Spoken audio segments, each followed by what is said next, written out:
The thing that keeps him up at night is the idea that a partner could simply leave the organization and take all of the clients that they have built up over the years. That's a big risk. Being a firm that is highly engaged with your clients at multiple points along the chain, that's just smart business. Do you see firms actually doing this though? We're not even 3 years into the public consciousness of ChatGPT and AI. I've never called a lawyer because I wanted to make sure I got 100 billable hours. How do you think AI can actually help de-risk this? The whole baby boomer generation is up for retirement soon, and all these people are starting to catch on to this idea of just transferring their whole book of business to another firm. It's going to be a free-for-all.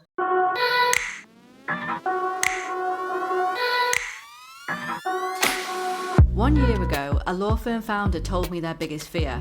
It wasn't AI. It was losing the Rainmaker. The partner who brings in the big clients. The one who could walk out and take half the revenue with them. For decades, that's exactly how law firms grew.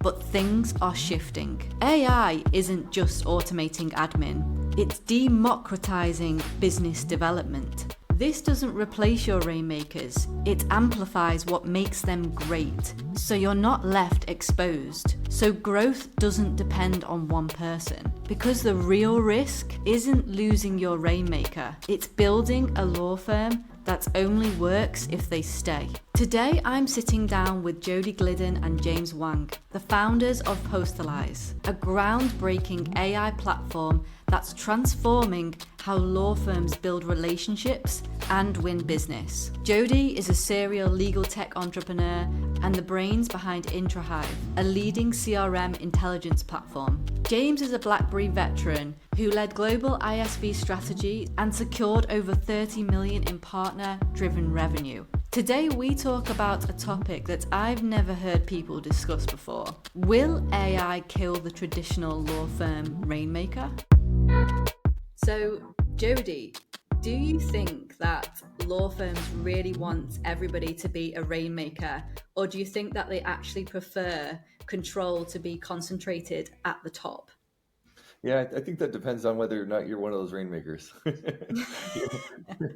think as a firm, everybody wants the firm to beat the other firms. They want the firm to be the most successful. And obviously, the way to make the firm the most successful is to engage as many people as possible at the highest output possible. And so that means minting as many Rainmakers sort of thing as you can. I remember especially like 2010, 2011, when I first got into helping law firms, I noticed that there was a lot of protectiveness. This is my client, it's not your client, and so on. In the last 5 to 7 years, I think it's becoming a lot more normal to think about cross-selling. They're going to be already going to a competitor to get IP law services. Why not do that with us and just in another group? So I think now a lot of firms are starting to get much better coordinated on how to work together and how to drive a lot more. And that's going to create a lot more sort of Rainmakers. And I think the other aspect of that is that people are learning the skills and everything that it takes to do that, because a great lawyer they're not just born great sellers. And that's really what a Rainmaker is, I would put it to you that if you were the client, I would say that of course you want a good relationship and you want somebody to be able to pick up the phone and talk to, but really it's about that expertise that you bring and solving the problems that that arise in that day-to-day sort of thing. I would just challenge that to say that if you were the client, you probably don't need a Rainmaker. You do need somebody that you can help coordinate, and you want to bring that expertise in. 100%. I think I want to dive into a topic that we spoke about in our last conversation, which was about the role of AI and Rainmakers and how AI can potentially be democratizing the whole kind of ecosystem so that everybody could potentially be a Rainmaker. Yeah. Jody, can you talk a little bit more about this concept? Yeah, I think we're all seeing this in the world, right? That we're all now leveraging AI to become an expert in everything. So I think that's same thing is crossing over now into the missing skills that some attorneys wish they had around rainmaking. You can do deep research on clients and you can find out everything you need to know about them. You can get those conversation starters so that you can have regular conversations. You can put things in place in order to try to make sure that you never forget them, and all these sorts of things that good rainmakers do. Leading indicators, being proactive, all that. So I think with the people that know how to kind of cut those or put those pieces all together, still manually at this point, but with leveraging AI, they can now become rainmakers in a way that they couldn't before. And I think the next generation of things is just getting even easier, where they won't even have to put things together. It's just going to sort of be their assistant and make them into a rainmaker. Holly, I know in our day-to-day, we work with a lot of rainmakers, and we try to study them so that we can use, so anything that you can do manually, our philosophy is to automate that with AI, right? So if one person spends 10 hours doing research, how can you scale that up with AI? If, that particular research, if it's a specific source, if it's like, for example, the SEC website, or is it LinkedIn or like Crunchbase or PitchBook or those types of places, people like literally scrolling and watching and trying to update and pull those out and synthesize and those sorts of things. I think that's literally the definition of what AI can do very, very well, right? So when you look at what the rainmakers are doing on a day-to-day basis, and they may even employ teams of people to do those types of things, just checking for people's updates. Are they, like moving from one firm to another? Are people raising money? Those types of things. Those are the events that drive business.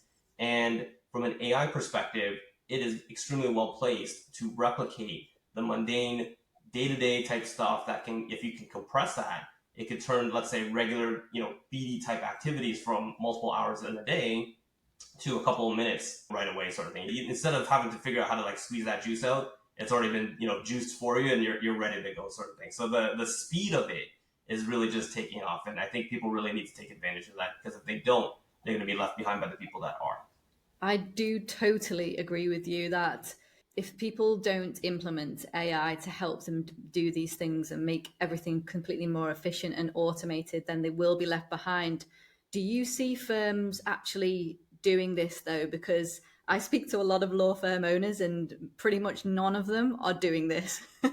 Yeah, well, I think what I'm seeing is it's being first adopted by big law. There's all sorts of shades of progression among even big law, but there's some that are much more, say, sales forward than others, and then I think a lot of others are coming along. But definitely, we see some firms there's firms that we get to and we talk to about Postilize, for example, where they're already too far along. They already have all they all the signals that are the leading indicators. We call it being proactive relationship management. Like a lot of the signals that we have, they've spent all these like many put teams and teams of people on trying to create these signals internally already. And so that's the vast minority, but there are people that were out there already kind of like stealing everyone's lunch and nobody knew it. Yeah, I'll add one more. I just literally was talking to a UK-based firm a couple of days ago, and they have an interesting take. They have actually a tech incubator, and they're looking at AI type solutions, and they're trying to bring those types of solutions to market broadly from a legal perspective. Of course, obviously with the selfish intent of having first dibs on kind of what's the latest coming up. So they're doing that aspect of that. And they also build their own AI tools, which they then sell to their clients. And I was talking to them and they were saying, hey, our clients are actually asking us to work in tandem with them and leveraging AI. So there's an actual push from the customers to say, we want you to use AI. What that's done, of course, obviously that's brought down the billable hours. But what they were saying is, and the specific use case was around like contract generations, contract reviews, those types of things. So they were using AI to make that a lot faster and at scale. But I think the firm leadership actually has a different take on this, right? So they're looking at the kind of the AI contract management, those pieces, more in a traditional, like a SaaS model, right? So if you think about it, it's monthly recurring revenue. They're always using it. You have that touch point with them. You're always talking to them. Whereas like in the old traditional model, if you just do a project, it's done, you wait another 6 months, and then they call you, you do your next project, that sort of thing. It's not easy to forecast. It's not easy to maintain those types of, day-to-day or weekly type contacts. But if you have a footprint if you have a model where they're using your stuff on a daily basis, that supplements your longer term growth with them, right? So they trust you, they trust your brand, they trust the stuff that you're working with them on.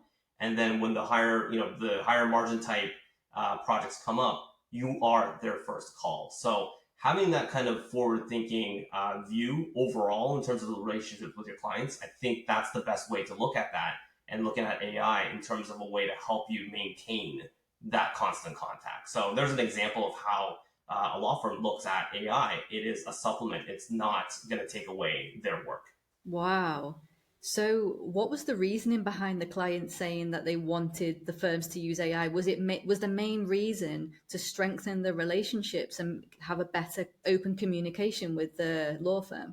Yeah, I would say a couple of things. There is a huge push corporate wide, large companies saying we need these efficiencies from AI, right? So there's a top down push saying we need AI. The thing is, because they were already a trusted advisor, the question was like, what can you do in the space to help us along and meet our mandates when it comes to AI, save money, save resources, do more with less, those types of things. And that's where they were like, hey, well, actually, maybe we can do that for the contract management and review side of things. And they in-house, they built their own tool to be able to do that sort of thing. So I think if you take a step away from legal and law firms and those sorts of things, in the big world, they're talking about AI, how to leverage it, how to get efficiencies, how to really kind of do more with less. So that part is not going away. And if you want to be a part of that wave, you have to hook into what large companies are trying to do. And that AI initiative is not going away. So being a part of that helps them actually. I think everybody knows that matters will be cheaper in the near future, right? And that's why you're seeing people putting more things out to bid than they used to before, because they know there's efficiencies in there somewhere and they just want to shake them out of there. And that's why you're seeing people doing more fixed price matters. So that's a big rise as well. As like they say the death of the billable hour. It's just the start right now, but we can see that as a trend. AI is somewhat eating some of the hours. I'd say it's more like the paralegal and a little bit of the associate type stuff, the monotonous stuff. But I think that's why now you need to use AI on the other side of things, which is to get more matters and to sense more matters coming, or you're going to end up just having smaller matters and fewer of them. It's so interesting what you guys are saying, because last year at the Legal Tech Talk in London, I was on a panel, and one of the questions that I asked them, and I think I asked it to an American, I think worked in the innovation or client team, but was like very, very high up in a huge law firm in the US. And I asked him, what do you think about the billable hour? And he said, I think we need to keep the billable hour. And I said, well, why? And he said, because the clients want us to have the billable hour. And in actual fact, you guys are saying the opposite. The clients want the AI, which is therefore killing off the billable hour, because AI is going to make everything much more efficient and faster. I think people want the work product. That's what it is, really. I've been a 5-time founder and over 30 years, and I've never called a lawyer because I wanted to make sure I got 100 billable hours. I called them because I wanted, a software contract negotiated for me, or I wanted to do a financing or something. I want the end result, and I want it to be done of very high quality, and I want a brand name attached to it. These are the sorts of things we think about when we're buying legal services. And so, what ended up happening is people said, okay, well, how do we estimate what that should cost? And the best proxy people had once AI started coming along is like, well, maybe we should put it out to bid to more firms. That's obviously not that efficient, because then you end up spending half your time doing bids instead of like actually doing work. So I think it causes its own problems. So you're seeing some firms that are going a little bit like hybrid, like here's some things that we can estimate very easily. This is a seed financing. This is a NDA, standard NDA sort of things, trust and estate plans, things like that. So there's certain things where they can say, yeah, we can pretty much do that for, £10,000 or, $10,000 or whatever it is. They will do fine on that. And I think that's where it's going to head. To Jody's point, it's not necessarily about the billable hour. I don't think we're talking about killing, like specifically, we don't talk about killing the billable hour. We look at the value and the outcomes that we drive for our clients, right? And so I was I was just talking to one of my friends who's a GC at a large multinational, and he was saying a couple of things, right? Brand and kind of the expertise that comes with particular firms. That's kind of a given, and he's only going to work with a certain number of firms. But what he really values is the folks that understand what his business is about. He was telling me he doesn't want to get on a call and spend half an hour explaining, in this line of business, I do this, these are the features, these are the things that I do. He wants the people who are working on his legal matters to come prepared, understand the challenges that are coming up. And he really doesn't actually think about the billable hour itself, right? Because he's really looking for the ultimate end goal. And I asked him directly, what do you think about AI? Do you want them to use AI? Do you encourage them? Do you discourage them from using AI? And he said, and he's from a technology perspective, he wants them to use AI. He wants them to deliver more for less in terms of obviously from a cost perspective. So his expectation is that all firms are using AI to speed things up. Of course, that expertise is in the final check in understanding the broader implications of what's going to happen to his business and those sorts of things. So I don't think you'll ever get away from that. But from an outside view, just remember these GCs actually expect the AI to be used because that's why they are putting it out to bid. They know that it's going to be lower. They know that the cost is going to be cheaper. They know that it's going to be faster, right? So you can't get away from it. It is out there, and that genie's gone. It's out of the bottle. You can't hope to go back. Yeah, I remember, back in the 90s being able to have a dinner where nobody had cell phones, and we all sat there and we could talk to one another and it was all great, but that's just not progress happens, and then we have to live in that progress and we have to flourish in it. And so, AI is here. It is making our matters more efficient. And the problem is if you're not adapting to it, the competition is, and then you're getting underbid. So I think, we'll all help firms hold their billable hour as long as they can, but I think it's kind of inevitable that it will start to degrade. I think giving more people Rainmaker type skills or superpowers is going to be super important, because if you're not being proactive, you're not getting out ahead of the work, you're not getting more work, then all you're doing is lowering your revenue.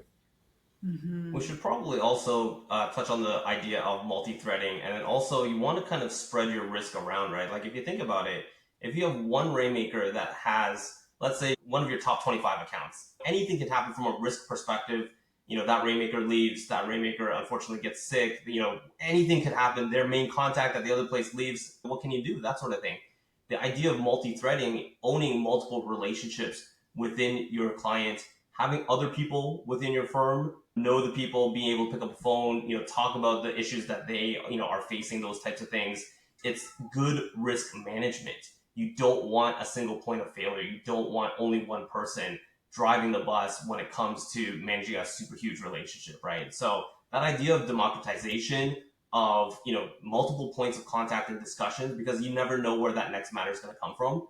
I think you should and want to encourage that, even if you just look at it from a risk management perspective. So that's not even talking about AI. Being a firm that is highly engaged with your clients at multiple points along the chain, that's just smart business. Totally. I was speaking with the CEO of a law firm, and he told me that one of his biggest pain points, the thing that keeps him up at night, is the idea that a partner could simply leave the organization and take with him all of the clients that they have built up over the years. And the partners that work for the firm are older. They've had years of networking and building relationships. How do you think AI can actually help de-risk this based on what you're saying, James? I guess there are two perspectives to this, right? As a Rainmaker and as that partner, you probably are protective of that, right? Because that's your bread and butter. That's where you're going to generate, the majority of your earnings. So I think for natural reasons, you are protective of that. You don't want to kind of like let it loose a little bit. You don't want to kind of show what's under the covers and those sorts of things.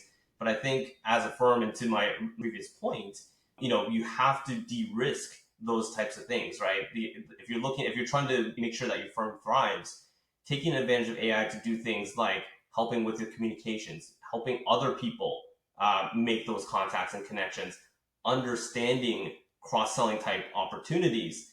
Those are kind of the things to make sure that you're strong and resilient as a firm. And if you do, it might do that for one or two or those types of things, but imagine you did that for all of your clients, right? I think the scale aspect and Jody and I, we always talk about this.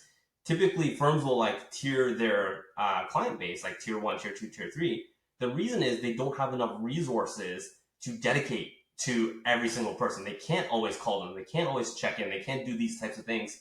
That again is a perfect description of what AI can do for you, right? Because it was originally a resource constraint. You didn't have enough people and hours and time and to do all these types of things.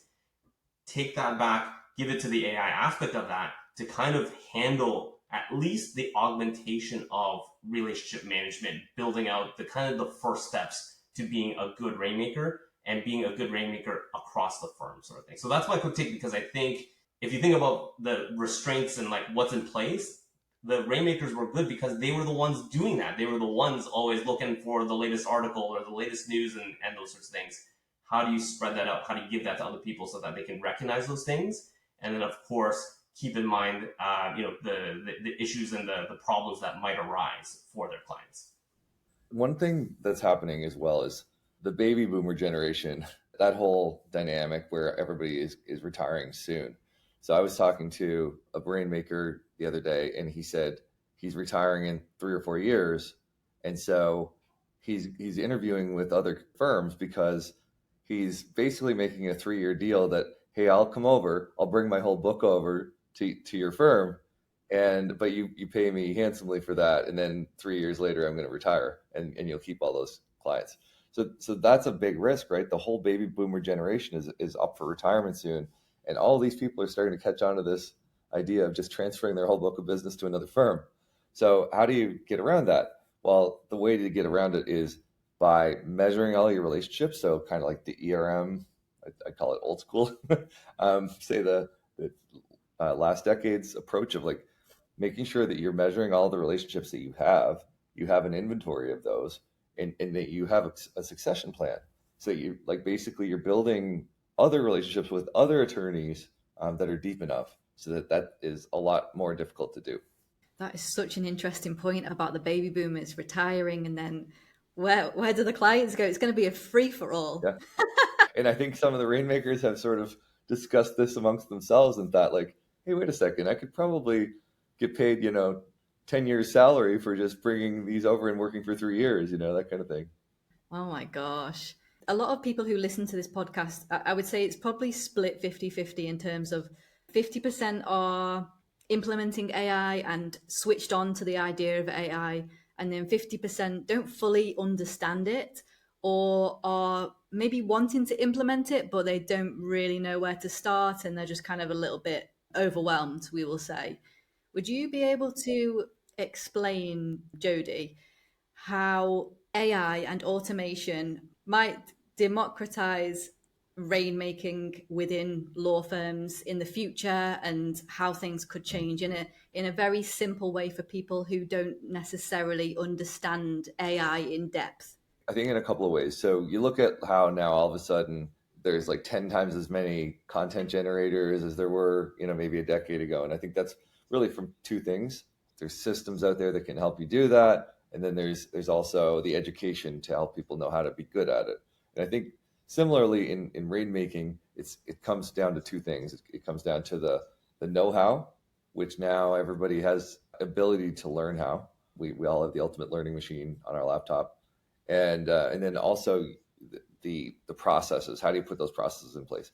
That in rainmaking is a little bit more difficult because it's to do it manually. It's kind of expensive because you have to try to be monitoring all of your clients every day to see if they're retiring or changing jobs or things like that. You need to figure out what's happening with them and how does that relate to potential new matters that you might be able to get. But I think there's new systems coming out for signals or for proactive relationship management where it's meant to do that. Vendors that are out there kind of like doing all the hard work, figuring out what are the main signals that lead to work, and then they're kind of democratizing that so that everybody can have access to it. I was just going to say, in behind the scenes, the reason it's emerging right now and not 5 years ago is because it was impossible to do that before AI. AI allows vendors, or some people do it in-house at Big Law, but it allows large teams of people to actually do this now, and it wasn't even possible before. Just because that's kind of the nature of AI. it allows you to do so much more. I was going to give your listeners one other quick thought. So if you think about this, ChatGPT, I think came out let's say fall of 2022 sort of thing, right? So we're not even 3 years into the public consciousness of ChatGPT and AI and the usage and stuff like that. So I think that's why you see a broad spectrum. Of course, experts on one end and neophytes on the other. So I would say a couple things. Number one, I would encourage anybody who's listening to not be discouraged about not knowing too much about AI, because just in the time frame, it's been relatively, in a relative basis, it's been short.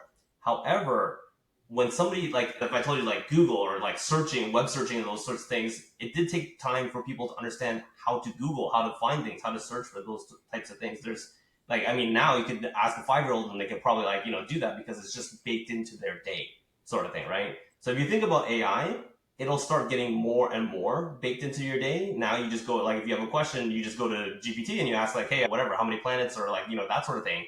That will give you that answer. You don't have to search and sort and kind of do those sorts of things. That is the time savings. That is kind of the initial use case. So for those that aren't using AI, you should definitely get your feet wet, start trying it, see the initial quick value to that.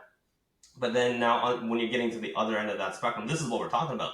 The efficiencies of rainmaking, the efficiencies of watching your contacts, of knowing what's important to them, of being better experts in their lives, in what they care about, and seeing the things that change for them that drive business for you sort of thing, right? That's the advanced use case. That's where you really want to kind of leverage that. But you can't get to that part if you don't do the front end side of things. So you got to get into that. It's like we said earlier, it's not going away. The genie's out. And people are getting those efficiencies. So if you're not getting those efficiencies, give it a try, learn, incorporate it into a daily habit.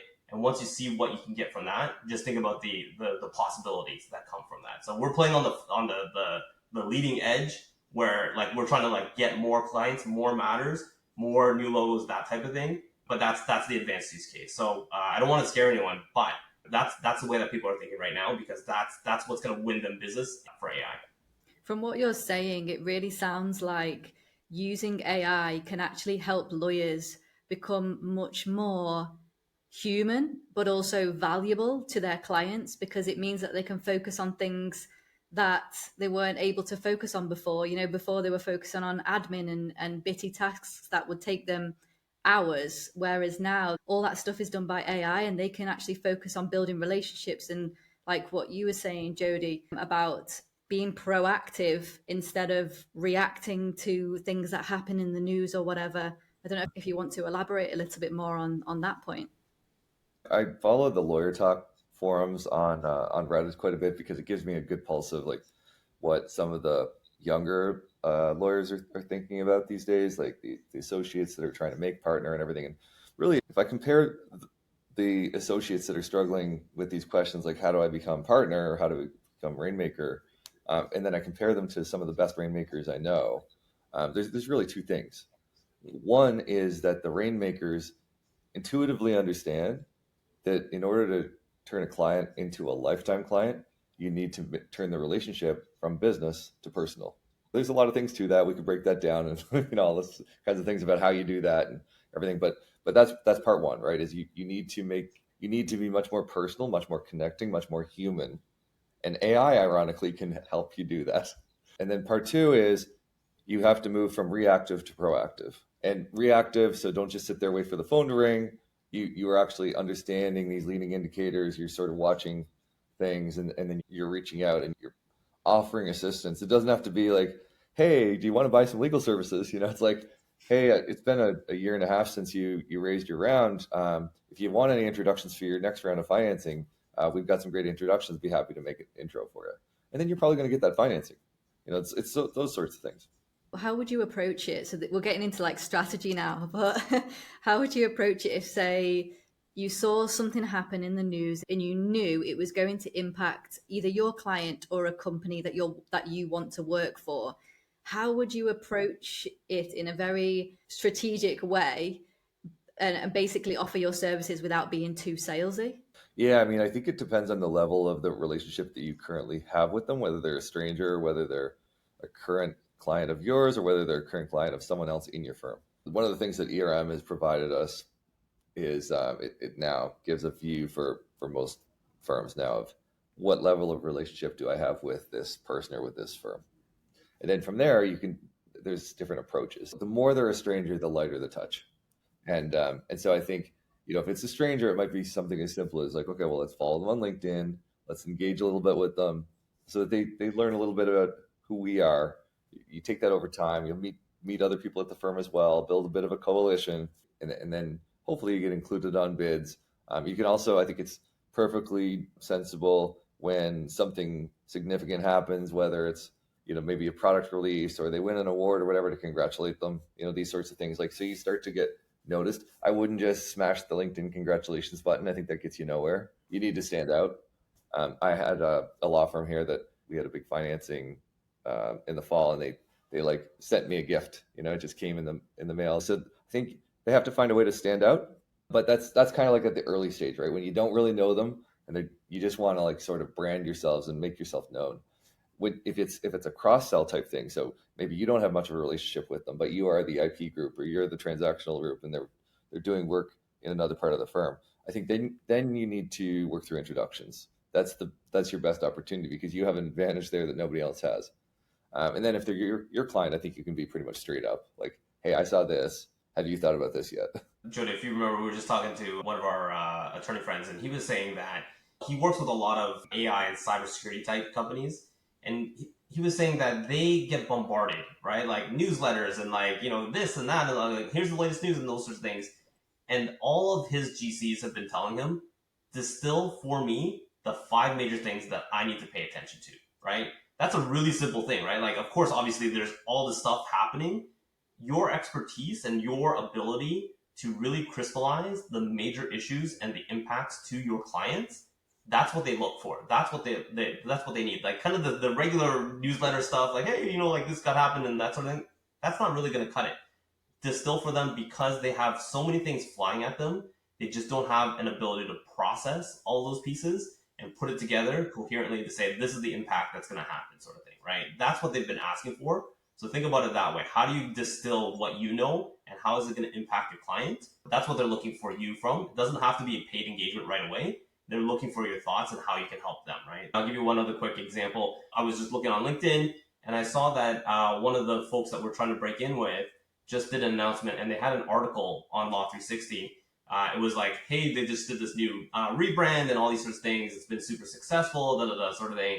And I just took that, I turned it into an outreach, right? So it was just like, hey, person, saw your article on Law 360, like fantastic, congratulations to you. I know you guys have been working really hard on that rebrand. More continued success to you, sort of thing, right? Very light touch. I said that, and then within like 5 minutes, she was like, oh, thank you so much. Like, those types of things, right? So I think building up that goodwill, and if I start mixing some metaphors, but if you think about like planting seeds, and then you water them a little bit and a little bit and a little bit, slowly they're going to sprout, and then you're going to just start reaping that, right? So it's always, you want to kind of get to the end point very, very quickly, but sometimes you do have to plant those seeds, nurture them, and then that's what turns into business. So it's to go fast, sometimes you have to go slow, if that makes sense. My businesses have always been pretty much around measuring relationships, helping people build relationships, all this kind of stuff. Relationships I remember early in my career, I read this book, Never Eat Alone by Keith Ferrazzi. It was like basically being intentional about the relationships you have, and being a helpful person in the world. And I think what I found for myself, at least, is that if you go out there and you are intentional, like on who you want to meet and who you want to build better relationships with, but then you are just a helpful person. So like, if you think you can send them a client, send them a client.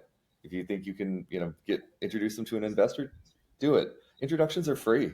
It doesn't cost anything. And if you're doing it the right way, you're providing value to both sides.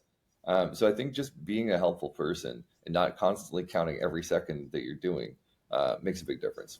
Absolutely. Keith Ferrazzi's CEO came on the podcast to speak about all those areas, which is amazing. It was such a great episode. Oh, yeah. You know what? I might actually send it to you, because it was such an interesting episode to hear him speak about the different tactics and stuff like that. Yeah. And you're right. It's all about being generous as opposed to being transactional. But I think a lot of lawyers are transactional because that's the nature of how they act, their mindset, you know? I've worked with two corporate attorneys on matters in the last 3 or 4 months. One of them, I'd send him a text message and I'd get a bill for it. And the other one, I could have a 5-minute phone call and I noticed it wouldn't show up. There was no discussion about it. It just didn't show up. And it just made me have this certain affinity where I was like, I want to work a lot more with that guy. That's a nice person. Yeah, it goes a long way. It Yeah. really does. What about then? What do you think about how the culture of law firms? Because culture is based on, I mean, in my experience and from what I know by speaking to people in the industry across the world, it's based on hierarchy. And particularly those rainmakers are the ones that are kind of really looked upon and really valued, and everyone else kind of works for those guys. How do you think the culture of law firms is going to change with this democratization of rainmakers? Yeah. I've got a feeling that it's going to completely disrupt the Yeah. culture within law firms, you know? Oh, yeah. Because, yeah, I mean, everybody's been so used to this being such a guarded thing, and like that's their thing, and everybody else is sort of subservient. But I think it's kind of inevitable because now the information is available to everybody, the education is available to everybody, the tools is available to everybody. So that means like more people in big firms, but it also means smaller firms. If there was a certain level of firm where you really didn't have the Rainmaker concept quite so much anymore, and I think that's going to go away too. There's also another trend that we can take a look at. So if you look historically at, let's say, software sales, it probably used to be kind of like the Rainmaker or like a couple of folks that just like had their Rolodex and they would just call people and they would get deals. The professionalization of sales within industries like software entails actually teams of people focused specifically on sales, right? So if you think of like legal, it used to be also for like consulting and maybe like accounting. It was the person, the practitioner as the salesperson, as the practitioner, as everything sort of thing, right? Only because they maintain those connections and those contacts. In the software world, they actually have teams of professional sellers. And that's right now, I think between Jody and I, we've probably seen a few firms move into that direction where they're doing things like pipeline reviews, really using CRMs, really using AI type tools to kind of like break in, get new prospects, like mass outreach, these types of things. That's kind of like a professionalization of sales. And I think right now, if you look at kind of like to your question about like culturally, like, like you've got a couple of rainmakers and everyone kind of like works for them and those sorts of things, you could see a shift towards professional sales, which means that people are in charge of the actual selling all day, every day, thinking about their clients, doing those sorts of things. And because these tools help you scale up, it pushes you towards that as well, because you can't have one person doing everything, inclusive of the actual work and selling as well, sort of thing. So you kind of have these stratifications of roles. And maybe at the end of the day, it might mean that, as a lawyer, you may be able to do more of your particular work, the actual practicing of the law, but you still have to maintain and grow those relationships. That part is never going to go away. But maybe the sales side of things becomes a professional function within a firm. I know what you're saying. I don't know if I necessarily would see that happening though, just because I feel like why wouldn't they have them already? Why wouldn't they have dedicated sales teams already? Because that's just an obvious outsourcing thing. Yeah, I'll give you one other quick example. And I don't know if we talked about this, but like, for example, in Arizona, they license alternative service providers, right? And the first big four to do that was KPMG. Now, for obvious reasons, they're starting to think about like, how can we bring legal services within our model, and they don't have the thought of like the context of the billable hour in a legal context. They can do fixed fee type stuff. They can use their professional sales teams. They can drive leads that maybe a traditional law firm might not think about, sort of thing, right? So if you're, I know we're talking about like law firms and kind of like, what that might look like if you democratize rainmaking. But just remember, other people are looking at this going, maybe that model isn't the right model. Maybe we can do it better, cheaper, faster at scale. So just keep that in mind, because that might, if the law firm doesn't change, other people are going to change for them.